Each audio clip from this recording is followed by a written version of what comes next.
बिस्मिल्लाहिर्रहमानिर्रहीम। हज़रात, आज मुख्तसर बुखारी शरीफ की हदीस नंबर 204, 205 और 206 का हम मुताला करेंगे। और ये तरतीब के लिहाज से बुखारी शरीफ की हदीस नंबर 295, 296 और 297 तरतीब के लिहाज से ये हदीस नंबर है। इसमें औरतों के हैज़ के बारे में जो नबी अकरम सल्लल्लाहु अलैहि वसल्लम का रवैया था उसका इजहार किया गया है इन अहादीस के अंदर। अन आयशा रज़ियल्लाहु अन्हा क़ालत कुन्तु उरज्जिलु रअस रसूलिल्लाहि सल्लल्लाहु अलैहि वसल्लम व अना हाइज़ुन व फ़ी रवायतिन व हुवा मुजाविरुन फ़िल मस्जिद युदनी लहा रअसहु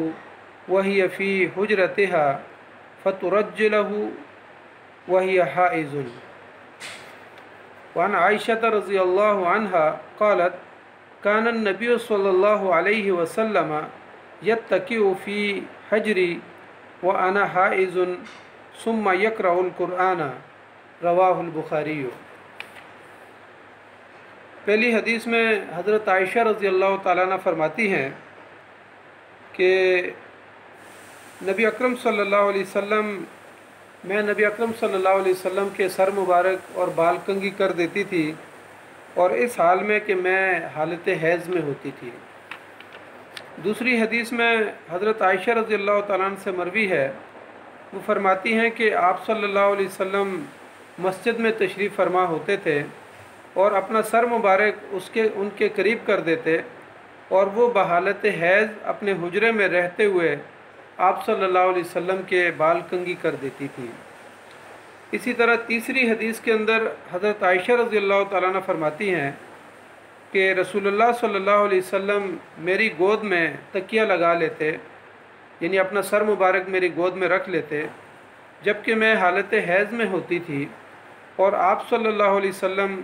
उसी तरह लेटे हुए साथ कुरान मजीद की तिलावत करते थे। यानी नबी अकरम सल्लल्लाहु अलैहि वसल्लम हज़रत आयशा रज़ियल्लाहु ताला अन्हा के गोद में सर रख के और फिर उसके बाद तिलावत करते थे। ये तीनों अहादीस हमें ये बताती हैं कि एक तरफ यहूद का रवैया था और दूसरी तरफ नसरानियों का, ईसाइयों का एक रवैया था हाइज़ा औरत के साथ, और इसके साथ मुशरिकीन मक्का जो हैं उनका भी एक रवैया था जो हमने पीछे अहादीस के अंदर मुताला किया कि यहूद जो है ना औरतों को अपने घरों से निकाल देते थे, और जब तक वो हालत हैज़ में होती थी तो उनको घर के अंदर नहीं आने देते थे। जबकि उसके मुकाबले में ईसाई बिल्कुल किसी चीज़ का ख्याल नहीं रखते थे, और वो यानी हालत हैज़ और बग़ैर हालत हैज़ के हर हाल में औरतों के पास चले जाते थे। जबकि उसके मुकाबले में मुशरिकीन जो थे वो हालत हैज़ में औरतों के पास सामने से तो नहीं आते थे, लेकिन उनकी दुबर से इस्तिफ़ादा करते थे। लेकिन उसके मुकाबले में इन तीनों अहादीस में नबी अकरम सल्लल्लाहु अलैहि वसल्लम का रवैया हमारे सामने आता है, उनका अखलाक और किरदार हमारे सामने आता है कि हाइज़ा औरत को इस्लाम ने कितनी इज़्ज़त और तकरीम दी है। यानी हालत हैज़ में होने के बावजूद उम्महातुल मोमिनीन जो हैं वो, और नबी अकरम सल्लल्लाहु अलैहि वसल्लम अगर एहतिकाफ़ में होते थे तो उसके बावजूद उम्महातुल मोमिनीन में से हज़रत आयशा रज़ियल्लाहु ताला अन्हा ये फरमाती हैं कि नबी अकरम सल्लल्लाहु अलैहि वसल्लम के बाल में कंघी कर दिया करती थी। यानी नबी अकरम सल्लल्लाहु अलैहि वसल्लम हालत हैज़ में मस्जिद में नबी अकरम सल्लल्लाहु अलैहि वसल्लम हालत एहतिकाफ़ में मस्जिद में होते थे, और मैं अपने हुजरे के अंदर होती थी और हालत हैज़ में होती थी। नबी अकरम सल्लल्लाहु अलैहि वसल्लम सर मुबारक मेरे करीब कर देते, मैं सर धो के बाल कंघी कर देती थी।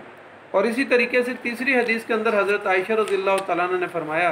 कि नबी अकरम सल्लल्लाहु अलैहि वसल्लम मेरी गोद में सर रख के लेट जाते थे और कुरान मजीद की तिलावत भी करते थे। इससे इस बात का इजहार होता है कि औरत अगर हालत हैज़ में है तो सिर्फ़ वो खावन जो है उसके पास जिमा के लिए नहीं जा सकता, लेकिन इसके अलावा वो खावन की खिदमत कर सकती है, उसके जिस्म को मस किया जा सकता है और एक दूसरे के साथ मेल जोल रखा जा सकता है। इसी तरीके से एक वाक़या इब्न अब्बास रज़ियल्लाहु ताला अन्हु का है कि एक मरतबा वो अपनी खाला के घर हज़रत मैमूना रज़ियल्लाहु ताला अन्हा के घर में आए तो वो परागंदा बाल थे। तो हज़रत मैमूना रज़ियल्लाहु ताला अन्हा ने पूछा कि आप परागंदा बाल क्यों हैं? तो उन्होंने कहा कि उम्मे अम्मार मेरे बाल कंघी करती हैं लेकिन वो हालत हैज़ में हैं।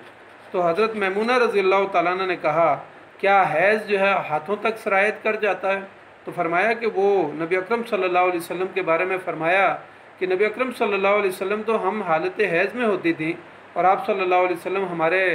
یعنی گود کے اندر سر رکھ کے سو جاتے تھے۔ اسی طریقے سے یعنی نبی اکرم صلی اللہ علیہ وسلم کا یہ یعنی اسلام نے عورتوں کے ساتھ حالت حیض میں جو ہمیں رویہ سکھایا ہے وہ ان احادیث کے اندر بتایا گیا۔ البتہ قرآن مجید میں یہ کہا گیا ہے وَلَا تُبَاشِرُوهُنَّ وَأَنْتُمْ عَاكِفُونَ فِي الْمَسَاجِدِ کہ اگر تم اعتکاف کے اندر ہو تو عورتوں کے ساتھ مباشرت نہ کرو۔ یہاں مباشرت سے مراد جماع ہے کہ عورتوں کے ساتھ جماع نہیں کیا جائے گا،